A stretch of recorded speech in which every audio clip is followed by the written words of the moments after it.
दुश्मनों के रोंगटे खड़े करने के लिए भारत फ्रांस से और 114 राफेल फाइटर जेट खरीदने जा रहा है। इस योजना का पहला बड़ा पड़ाव पार कर लिया है। अब बस CCS यानी कमेटी ऑन सिक्योरिटी की अंतिम मुहर लगना बाकी है। बता दें कि डिफेंस प्रोक्योरमेंट बोर्ड ने राफेल खरीद के प्रस्ताव को मंजूरी दे दी है। सूत्रों से मिली जानकारी के मुताबिक भारत इस डील को उस वक्त अंतिम रूप देने की तैयारी में है जब फरवरी में PM मोदी और फ्रांस के राष्ट्रपति इमैनुअल मैक्रों की बैठक होगी। तभी इस बड़ी रक्षा डील को फाइनल किया जाएगा। अब ये समझिए कि ये डील कितने करोड़ में हो रही है।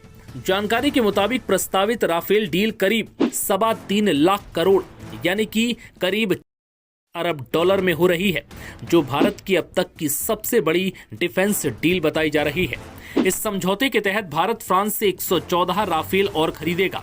इस डील के तहत करीब 12 से 18 फाइटर जेट फ्रांस से तैयार होकर आएंगे और बाकी के राफेल जेट का निर्माण कार्य भारत में किया जाएगा। ये फैसला इसलिए लिया गया ताकि स्वदेशी तकनीक का इस्तेमाल किया जा सके। शुरुआती चरण में इन फाइटर जेट्स में करीब 30% स्वदेशी उपकरण और सामग्री भारत की होगी और फिर धीरे धीरे आगे चलकर इसे बढ़ाकर 60% कर दिया जाएगा, क्योंकि मेक इन इंडिया के तहत सौदों में 50 से 60% की हिस्सेदारी स्वदेशी रखने की शर्त है। लेकिन इसकी शुरुआत 30% से की जाएगी और फिर आगे इसे और बढ़ाया जाएगा।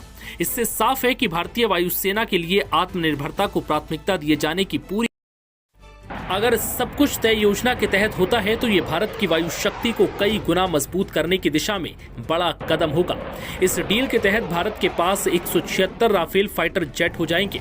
वहीं अभी भारत के पास 36 राफेल फाइटर जेट है और फिर इसके बाद पिछले साल अप्रैल में भारतीय नौसेना को और अधिक ताकत देने के लिए भारत ने फ्रांस के साथ 26 राफेल मरीन लड़ाकू जेट खरीदने के लिए 63,000 करोड़ रुपए का एक ऐतिहासिक समझौता किया था और अब 114 और राफेल जेट की डील जल्द फाइनल हो सकती है।